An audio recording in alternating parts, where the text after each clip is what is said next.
Hi, I'm Shari, Elle. You know, one of the things that is a constant subject, but I'm not just talking about theoretical, I'm talking about lived, is vulnerability. And how do I bring my vulnerability into the world? And what is this thing called vulnerability anyway? And for me, it's been quite a learning.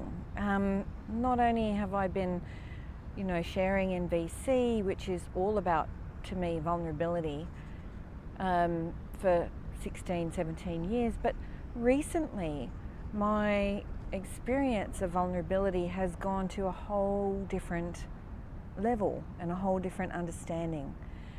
And where it's gone to is that in my vulnerability is actually my biggest strength. Because it's like we have layers of needs, and one layer of need is emotional safety, and that's when all of those times when I was a child where my parents argued or violence was around me, or I wasn't seen in the way that I would like, or whatever that looked like, where I then decided it wasn't safe to show up in some way, and so I would withdraw, or maybe I would come back in some push away or rebel kind of effect. All of those ways were ways that I was meeting my own need for emotional safety.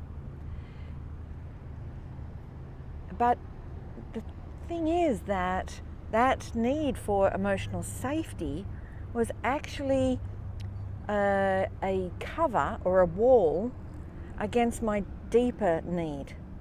And that need that was underneath that need for emotional safety was to be seen, or to belong, or for love, or acceptance, or care, or connection, or whatever those needs were that were underneath that need for emotional safety.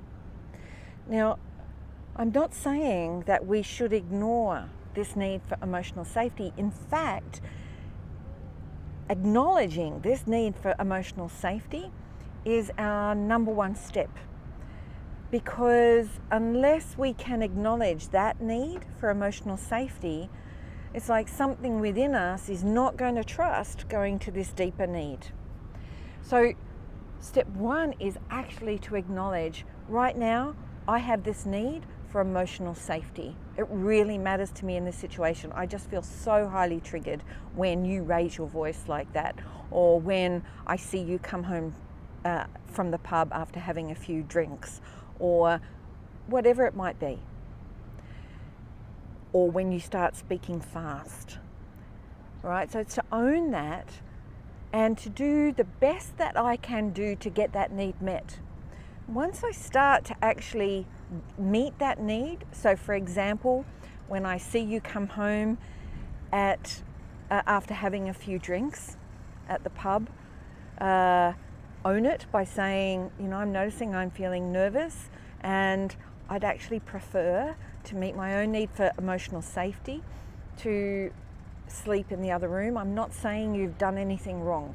I'm just saying I want to acknowledge what's going on inside of me and really honor it in a way that I haven't in the past.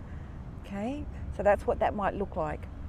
But after I've done that a number of times, and that could look different depending on the situation.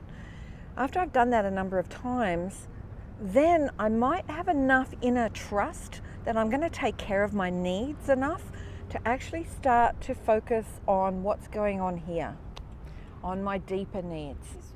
I'm going to leave it at that, and I'm going to come back to that in the next video as to how, once I've built up enough trust that I'm going to meet these emotional needs, this need for emotional safety, then how I might start actually meeting this deeper need, so that I'm building more and more trust within myself.